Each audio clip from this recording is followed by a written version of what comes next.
Everyone, welcome to CSE Core Concepts. In this video, I am going to discuss about a brief introduction about data structure called linked list.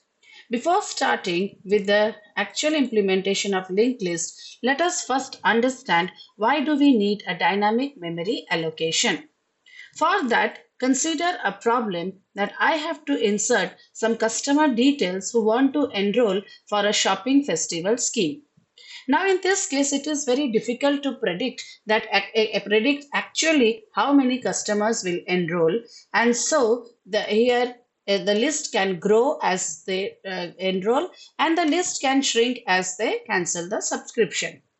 So, if I am using a static type of a data structure to store the customer details, then the issues which I am going to face here is that the static data structure, such as an array, have a fixed size which has to be mentioned during the declaration. Now it is very difficult to predict what will be the affix, what will be the actual size here. And let's say I am allocating more size. I am hoping that I will get 1,000 customers, but I end up getting only 500 customers. Then in that case, I will end up losing so much of memory space. Similarly, if I am allocating less space, that maybe only 500 customers can turn up, but I am getting a good response, more customers are coming. So in that case, I will face an overflow condition and I cannot add the customer details. So the solution to such problem is that dynamic memory allocation.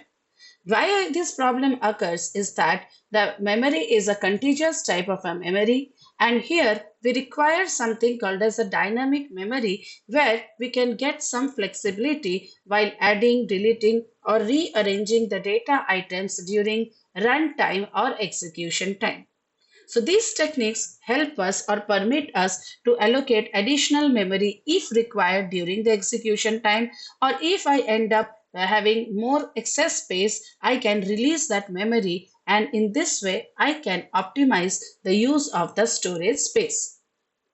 So let us understand the difference between a static structure such as array and a dynamic structure such as a linked list. Let's say I want to store 5 elements. So I'm creating an array of size 5. Now, if I want to add a sixth element in the array, in that case, the array size is fixed. So the maximum limit is not known to me while declaring, and hence I'm not able to add the sixth element in the list. Now, if I am told to delete any element from the middle of the list, let's say I want to delete the element 3. Now, in that case, what I need to do is that after 3, the next two elements 4 and 5 have to be shifted 1 unit in the left direction. So the solution to such problem is another type of a data structure called as linked list, which follow a dynamic memory allocation system. So a linked list is a collection of structures which are ordered not by the physical placement. See, in case of array, it is a static allocation, and physically also they are stored in a contiguous memory location.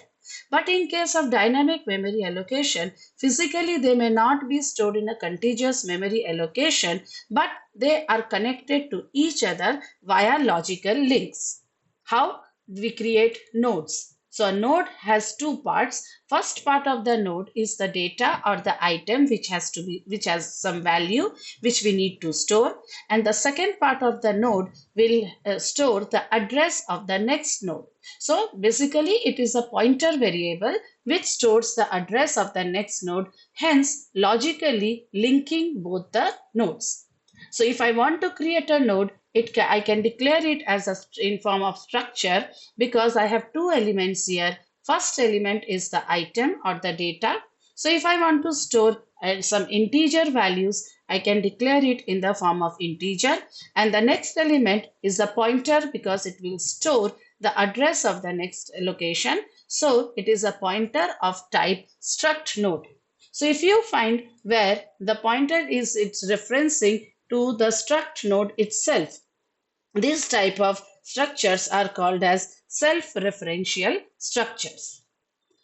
So let's see the concept of linked list and how to create them. So I told you that we can create the linked list in the form of using structures where I have two elements. One is the age here, because I want to store the age of all the students.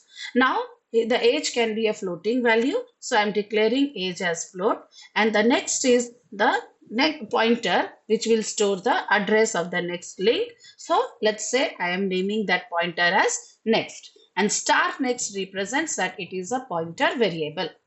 I am declaring two instances of struct linked list called node1 and node2. That is, I am declaring two nodes, node1 and node2, and it will create, when I declare this, it will create space for two nodes having two empty fields. Initially, they will be empty. Now I am filling the data. In node 1, I want to put the age value 45, and the next field will contain the address of node 2. Now node 1 and node 2 may not be physically together in the main memory, but they are connected to each other via the link, that is the pointer variable, because node 1 is storing the address of node 2. Now node 2 is the last node in this list where the value of the age is 50, but since it is the last node of the list, it does not contain the address of any other node, so it will contain null. So any node having the null value in the address points out that this is the last node in the list. So you can create more nodes such as node 3, where if you are creating another node, node 3, then the next field of node 2 will contain the address of node 3. So this is indicated by a special pointer null that can be stored in the next field of the last node. Now, if I want to access the value 50, I can write it as node1 dot next of age. Who is node 1? The first node. Dot next. Dot next will retrieve the address of node 2. And which value of node 2 you want to access? Age. Okay, so if I write node1 dot next of age, I can retrieve the value 50. So that's all about the introduction of linked list. Why do we require a linked list? What is a dynamic memory allocation? And in my upcoming videos, we are going to discuss about linked list in details with some code snippets as how to perform that operation. So we will discuss about different types of linked list and other operations on them, insertion of new values in the linked list, deletion of existing values from the linked list. So as of now, thank you, and please don't forget to like, share and subscribe to CSE Core Concepts. Thank you.